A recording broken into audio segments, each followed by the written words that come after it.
Hermanos, continuamos con esta serie tan interesante acerca de Simón Pedro, que nos está enseñando tantas cosas acerca de nosotros mismos y cómo enfrentar la vida.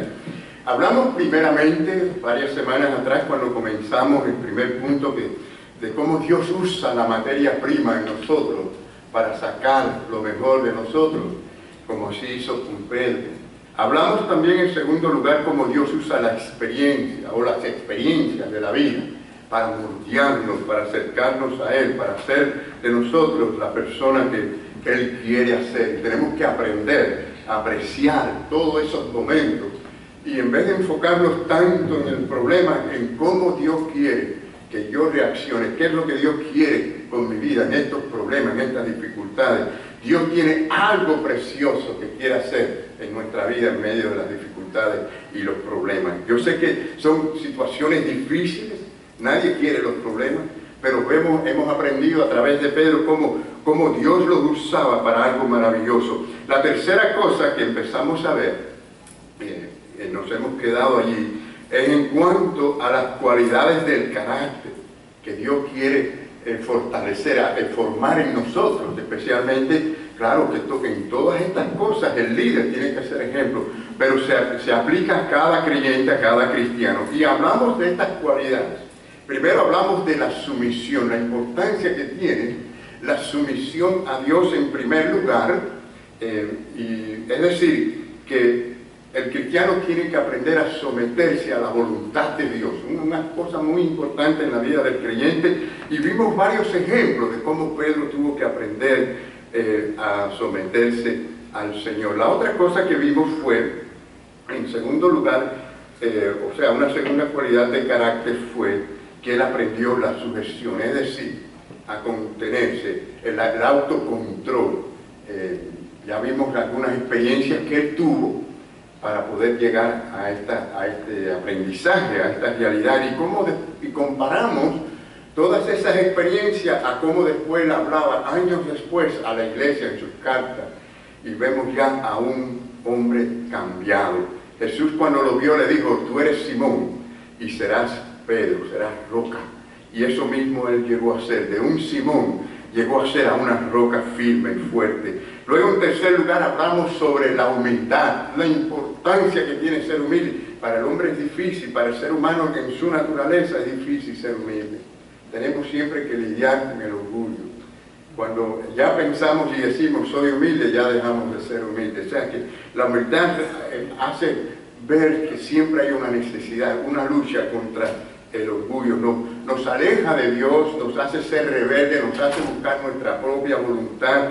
El orgullo se presenta de muchas maneras. Hablamos sobre esto y usamos varios ejemplos.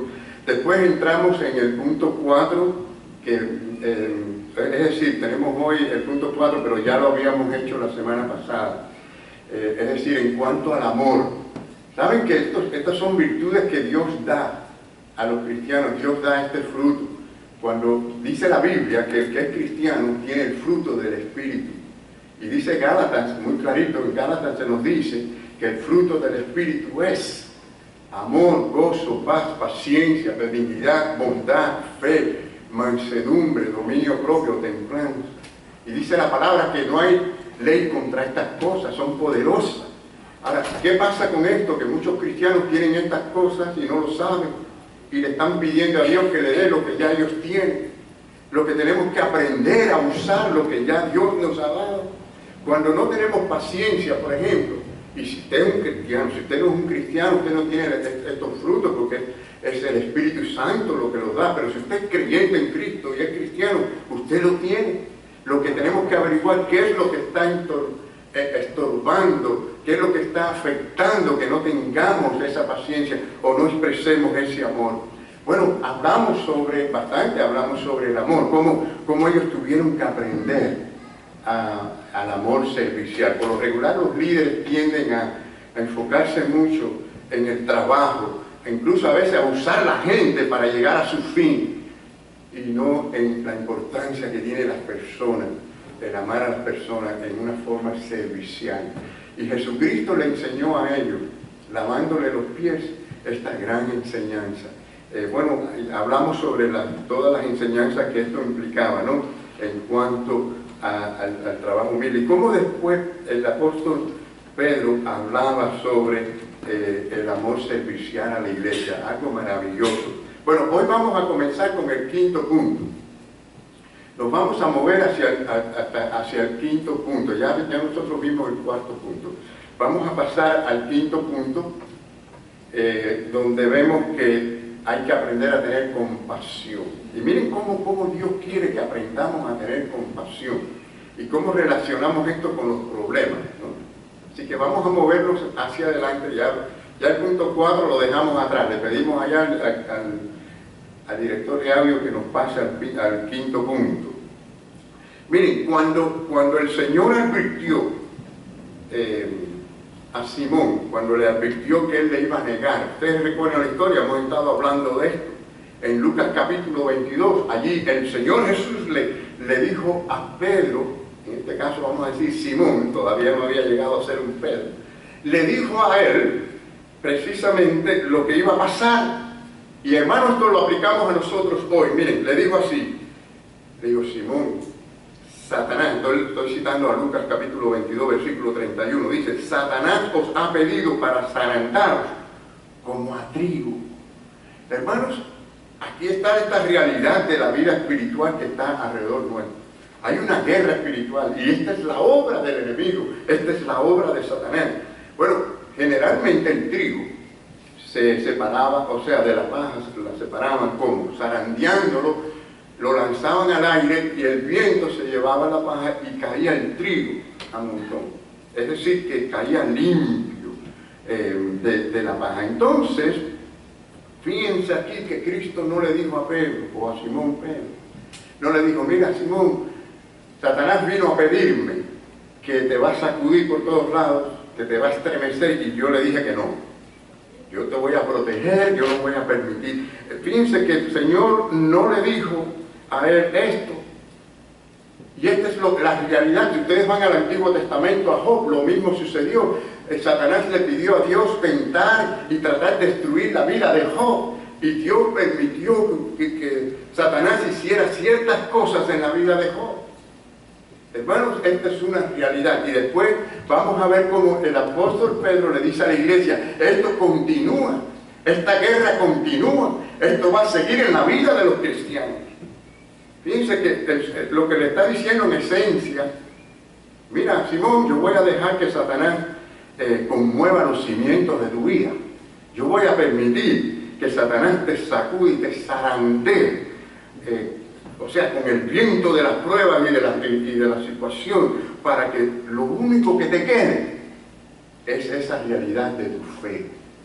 Hermanos, a veces el Señor nos tiene que sacudir de alguna manera y nos sacude con las pruebas. Por eso yo digo que las pruebas más bien nos bendicen a nosotros los hijos de Dios, nos acercan más al Señor y nos fortalecen. Entonces fíjense lo que el Señor le dijo a Simón en esta situación. Él no sabía que esto estaba pasando. Y aún diciéndose para que ustedes vean cómo caemos a veces en esa dificultad, porque el enemigo pone esto delante de nosotros y nosotros no sabemos por qué vino este problema, por qué pasó esto. Pero fíjense, el Señor le dijo, Simón, vas a negarme 3 veces antes que caiga la noche, antes que caiga cante, vas a negarme. Y entonces le dice, yo he rogado por ti. El Señor le dijo, mira, yo he rogado por ti.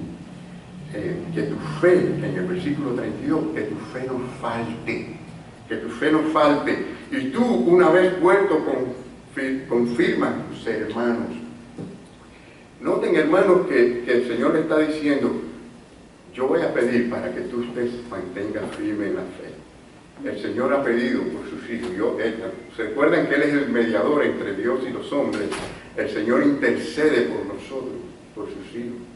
Y esta oración del Señor, claro que fue contestada, porque Pedro permaneció en la fe. Entonces, cuando Pedro, claro, arrogantemente fue cuando él dijo que no, él no iba a tropezar jamás. ¿Recuerdan? Que él le prometió al Señor que a pesar de todo, que él iba a permanecer firme. Y miren, hermano, antes que cayera la noche, ¿qué pasó? Se le desinfló el ego. Es decir, se hizo triza toda esa confianza en sí mismo. Y aprendemos nosotros que cuando nosotros nos confiamos en nosotros mismos, ahí es donde se aplica el versículo que dice: el que cree estar firme, mire que no cae. Tenemos que estar con la mirada en el Señor. ¿Recuerdan cuando Él se hundió en el agua? Ya hablamos sobre esto, porque tenía la mirada en Cristo y después miró a las olas, al problema, y ahí se hundió. Hermanos, esta es la realidad de la vida, en la vida de los cristianos, algo que ocurre constantemente. Entonces, ¿para qué fue todo esto? ¿Para qué el Señor permitió todo esto? Bueno, Jesús estaba preparándolo, y Jesús quiere prepararnos a nosotros en las pruebas. No importa lo difícil que sea, no todos tenemos las mismas pruebas. Claro que cuando uno tiene una, para uno esa es la más grande, ¿no? Porque es la que tenemos nosotros, el mundo se nos puede estar cayendo encima. Pero esa es la realidad de la vida, cuando tenemos un problema y lo sufrimos. Nadie más lo sufre como nosotros mismos cuando tenemos un problema.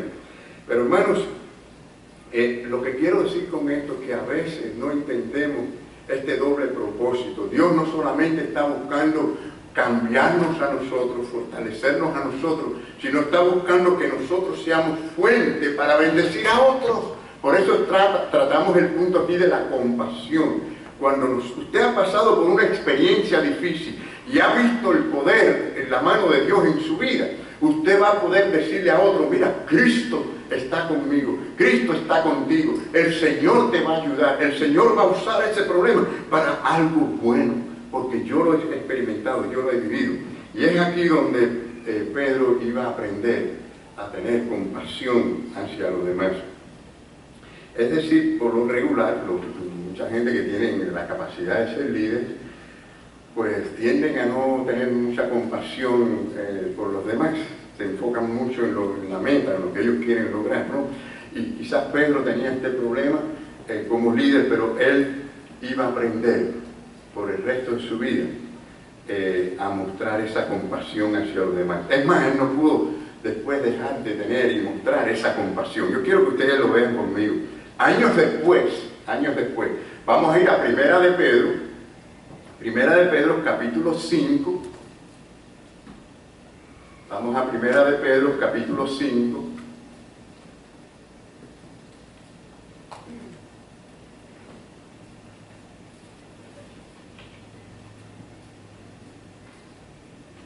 Primera de Pedro capítulo 5, versículo 8 al 10. Ahora estamos bien. Dice la palabra del Señor: sed sobrios, que ese es él hablando después de todas estas experiencias. Recuerden que él lloró amargamente cuando Gallo cantó 3 veces y se dio cuenta. Ya hemos hablado de todo, o sea, estamos sacando pedazos de la historia para ir aplicándolo al punto que estamos tratando. Pero los que han seguido esta serie saben lo que ocurrió, ¿no? Pero ahora, años después, él está diciendo: sed sobrios y velad. ¿Saben por qué? Dice: porque vuestro adversario, el diablo, como león rugiente, anda alrededor, ¿qué? Buscándole a quién devorar. Señores, no se olviden de esto. Él no quería que la iglesia perdiera este entendimiento. Él quería que la iglesia supiera que aquello que le pasó a él está pasando en la gente en todas partes del mundo, los creyentes.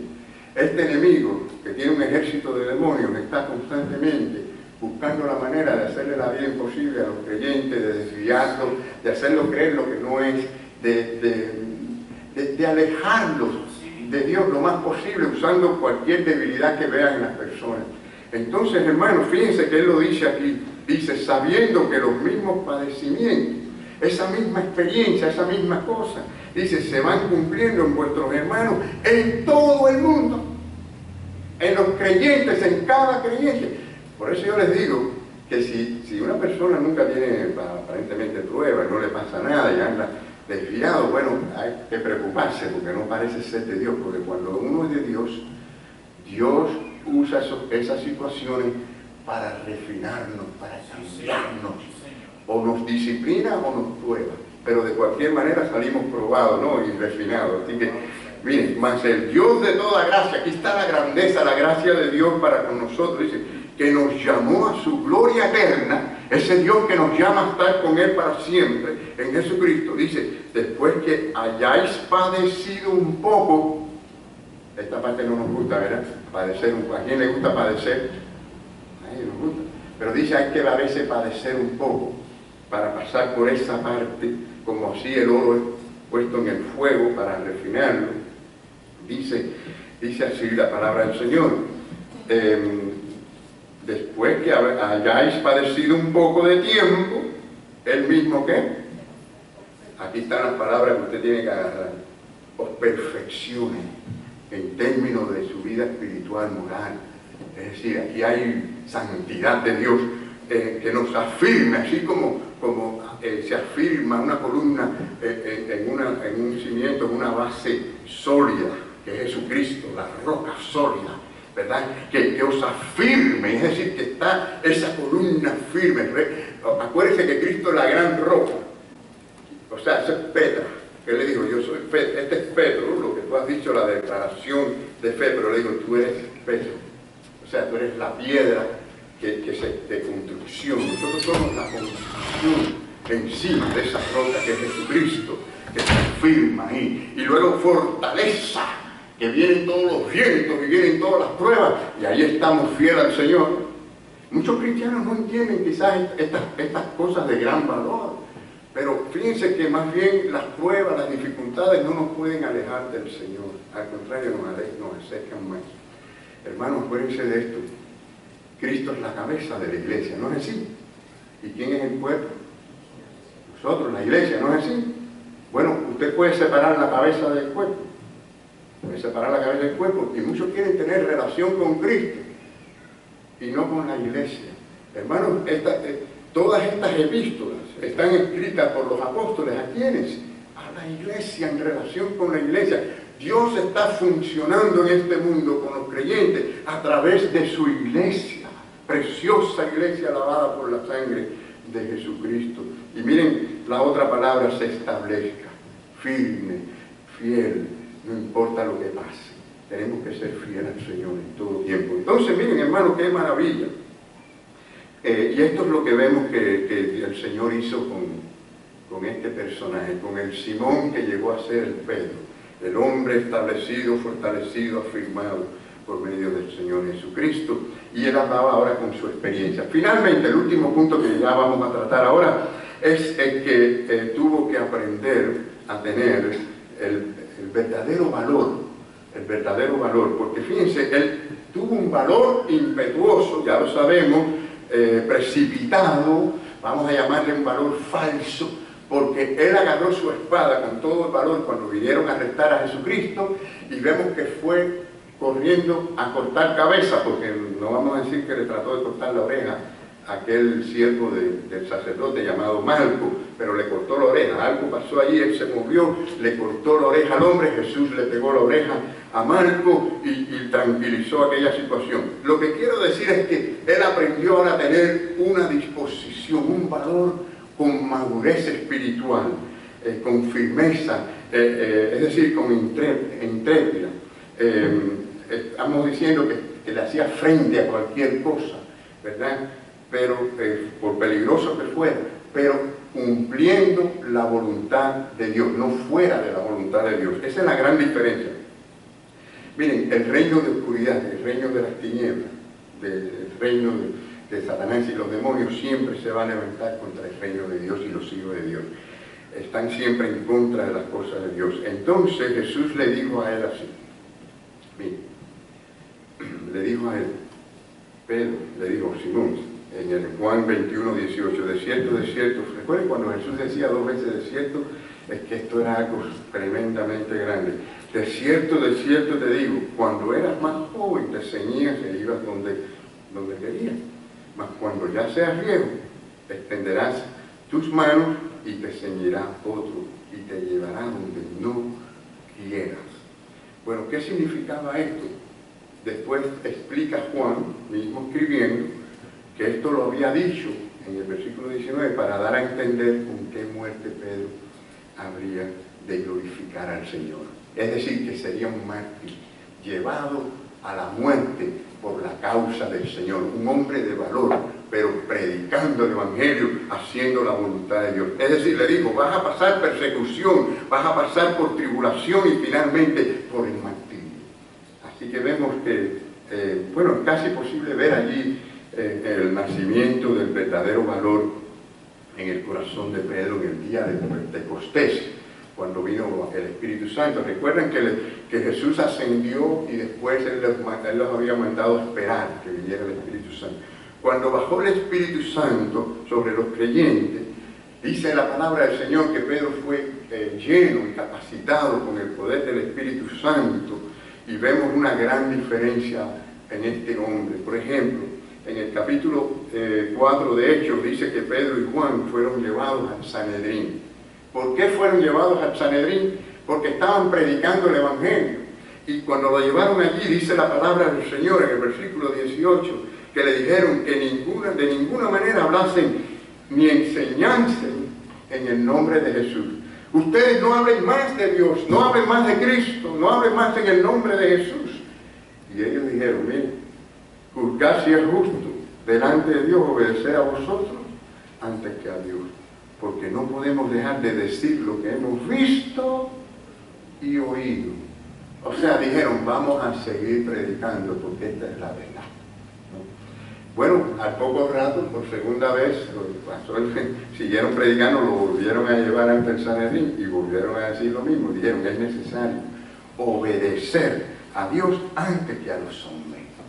Y esta es la gran diferencia que vemos en este hombre. Un hombre con un valor tremendo, inconmovible roca para la obra del Señor. Y quiero que me sigan con esta lectura, que es donde él escribe en su primera carta, primer capítulo.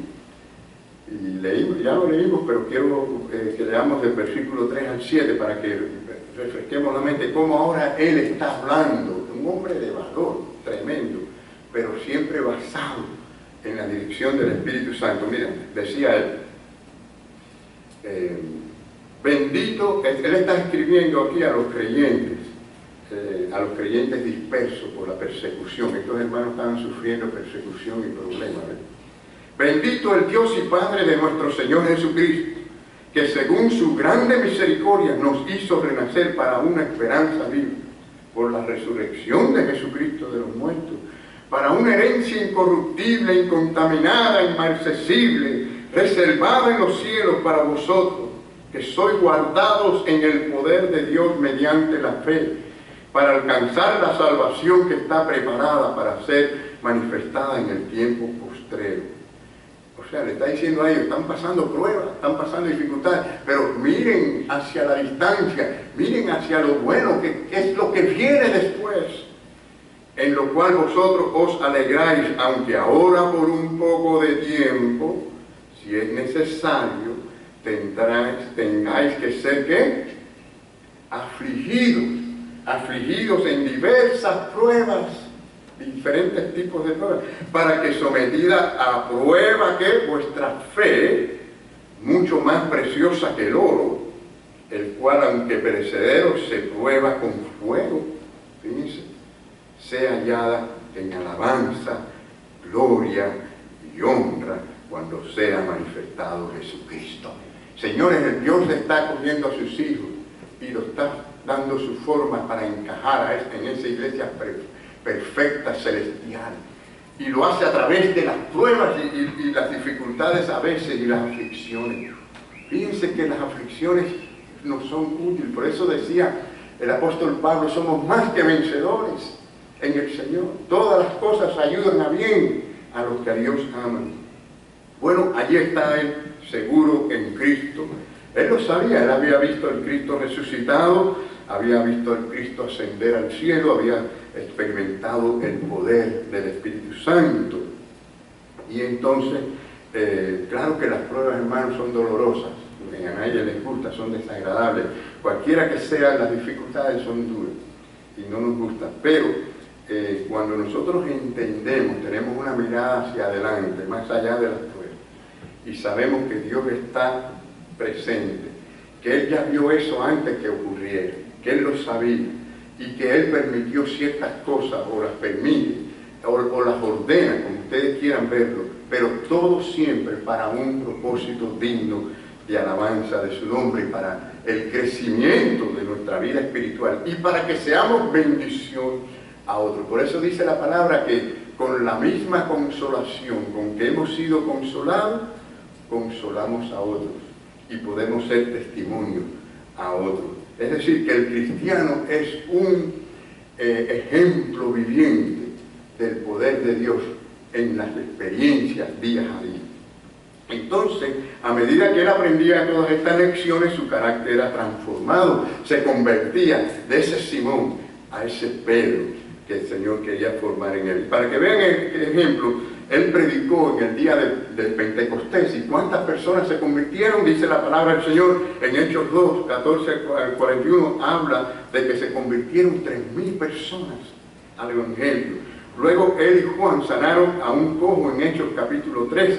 Tenía tanto poder del Señor el apóstol Pedro, que dice las Escrituras en Hechos capítulo 5, que la gente se sanaba con su sombra.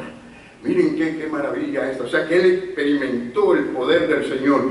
Resucitó a Dorcas en Hechos capítulo 9. Por cierto, así explícitamente el único apóstol que se menciona que resucitó a alguien, porque en una ocasión se menciona al apóstol Pablo, pero no se dice específicamente que la persona estaba muerta. Es decir, este era un joven, el apóstol Pablo estaba predicando, pero se extendió en la predicación, para que ustedes vean que aquellos que creen que yo a veces me extiendo, eso no se compara con esto. Empezó a predicar, le cogió la noche allí, y había un joven muy recostado allí a la orilla del balcón, y el muchacho joven se cayó del tercer piso para abajo. Imagínense, y el apóstol Pablo corrió abajo, agarró al joven que la gente estaba allí, tirado allí, y lo abrazó, y de pronto dijo, está vivo. Bueno, algunos dicen que resucitó, pero bueno, no hay una evidencia muy clara que lo haya resucitado. Pero ¿saben lo que pasó? Volvió a subir al tercer piso y siguió predicando toda la noche hasta el otro día por la mañana. Así que no sé qué. Hermano, si me demoro un poquitico en la predicación, porque eso sí era predicar largo. Pero fíjense que un joven, porque si uno dice, bueno, una persona mayor se aburrió, se quedó dormido y se cayó. No era un joven se quedó dormido y se cayó de aquella predicación. Así que nadie se duerma en la predicación porque puede tener una caída, así que tengan cuidado. Bueno, hermanos, lo que quiero decir con esto es que el apóstol Pedro resucitó a una mujer, y llevó también el Evangelio a los gentiles en Hechos capítulo 10. Escribió 2 epístolas que llevan su nombre, primera y segunda carta de Pedro. Bueno, ¿qué clase de hombre era ahora este hombre? ¿Era perfecto? No somos perfectos. Es más, se menciona un incidente en Gálatas capítulo 2 en que el apóstol Pedro, él estaba comiendo con los gentiles, pero más bien entre aquellos hermanos como hermanos en Cristo, pero llegaron unos judíos que estaban en el cristianismo, pero eran del estilo judaizantes, es decir, querían judaizar a los cristianos, o querían decir que había que circuncidarse para ser cristianos salvos, y tenían todo ese lío. Bueno, pues entonces se junta con estos grupos y se está allí congraciando con ellos, comiendo con ellos y dejando a un lado a los gentiles. Cometió ese error. Y dice las Escrituras, contando el apóstol Pablo, que en Gálatas capítulo 2 está este asunto, que en el versículo 13 dice, en el versículo 14 dice que lo resistió, perdón, en el versículo 11, ¿no? Del 11 al 14, Pablo dice, lo resistí cara a cara porque era de condenar, es decir, le reprendió. Pero nos damos cuenta, para beneficio de él, que él recibió la corrección con humildad. Y fíjense si él tomó aquello para bien en su corazón, porque ahí es donde nos damos cuenta si hay humildad o no. Cuando hay orgullo, no resistimos, nos molesta que nos corrijan. Y a veces le hacemos mucho énfasis a cómo me dijeron esto, o cómo me trataron, a Dios no le interesa eso. Lo que importa es la verdad. ¿Cómo se lo digan? Eso no es un asunto, es cómo usted reacciona. Si usted reacciona con ira, que usted reacciona molesto, porque bueno, ya usted se está poniendo en el lugar de Dios. Mía es la ira, dice el Señor, y mía es la venganza. Él es el que sabe juzgar el corazón de cada cual. Tenemos que vernos cómo estamos reaccionando nosotros. Bueno, pero Lo que quiero decir que con humildad, fíjense si él lo recibió con humildad, que cuando de pronto vino esta discusión sobre ese mismo tema de los judíos que querían judaizar y todo, y hubo una gran reunión en Jerusalén con los líderes y los apóstoles, nos dice las Escrituras en Hechos 15. ¿Y saben quién fue el que se paró primero allí y puso las cosas en su lugar? Fue Pedro. Él fue el que se paró allí y habló sobre lo que era el Evangelio y la gracia de Jesucristo, que no era cuestión de religión judía, que el cristianismo era Jesucristo y su gracia. Imagínense, porque cada vez que queremos tener a Jesucristo como la salvación, pero le añadimos a algo más, ya estamos echando a perderlo. Porque el Evangelio, si una cosa tiene en especial, es que es muy exclusivo. ¿Por qué quisieron matar a Jesucristo? No porque decía que era Dios, sino porque excluía a los demás tipos de dioses. Porque a los griegos y a los romanos les gustaban los dioses. Mientras más, mejor. Si Cristo se presenta simplemente como otro Dios, ellos estuvieran contentos. No hubiera problema para los romanos y para los griegos. Pero en este caso es muy exclusivo el Evangelio y es a través de Jesucristo solamente. Por eso dice la palabra que no hay otro mediador entre Dios y los hombres, Jesucristo hombre. Porque Él murió en la cruz para ser el puente entre Dios y los hombres. Cuando Cristo enseñó a los discípulos a orar, le dijo, cuando oren a Dios, oren al Padre en mi nombre. Entonces cuando usted ora, ¿quién usted ora?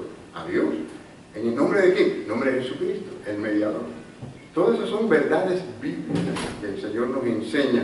Y gracias a Dios, a esa gran bendición que tenemos, de tener acceso directo a Dios a través de Jesucristo. Bueno, ¿cuántas cosas habrán dicho en ese concilio? No lo sabemos, no lo tenemos escrito, pero la esencia era que el Evangelio no era un asunto de judíos, sino que es un asunto de la gracia de Dios para todos, que no había que circuncidarse ni nada de eso. Ahora, ¿cómo terminó la vida de Pedro? Para terminar en esta mañana, hermano. Bueno, ya nosotros dijimos lo que sabemos, que la Biblia dice, leímos ahorita en Juan 21 lo que dijo Juan, de que iba a ser un mártir. No se nos registra qué pasó exactamente. Lo que sí tenemos son documentos, es decir, se registran antiguos documentos de la historia en cuanto a cómo murió Pedro. Se dice en la historia que fue crucificado. Por ejemplo, Eusebio, estamos hablando de historiadores del primero, segundo y tercer siglo. Eusebio cita el testimonio de Clemente, quien dice que antes que Pedro fuera crucificado, lo obligaron a él a presenciar la crucifixión de su esposa. Y dice que Clemente narra que él la llamaba a ella por su nombre y le decía a ella, recuerda al Señor, recuerda al Señor. Y luego de esa crucifixión, pues lo llevan a él también a la crucifixión, y cuando llegan a colocarlo en la cruz, él dijo, yo no soy digno de ser crucificado como mi Señor, pónganme boca abajo. Hermanos, recuerden lo que habíamos dicho del valor, que era el punto final. Miren el hombre, la clase de valor que tenía ahora, pero un valor digno de alabanza, porque era todo en relación con su entrega al Señor. Y allí se puso él, póngame boca abajo. Y así lo crucificaron. Bueno, yo creo que se puede resumir la vida de Pedro en este versículo de segunda de Pedro. Capítulo 3, versículo 18, que ustedes tienen ahí en la pantalla. ¿Cómo dice? Vamos a leer. ¿Cómo dice? Crecer en la gracia y el conocimiento de nuestro Señor y Salvador Jesucristo. Usted no tiene que crecer en conocimiento de religiones, usted tiene que crecer en el conocimiento de nuestro Salvador, Señor, Salvador Jesucristo. Que el Señor nos bendiga en esta noche.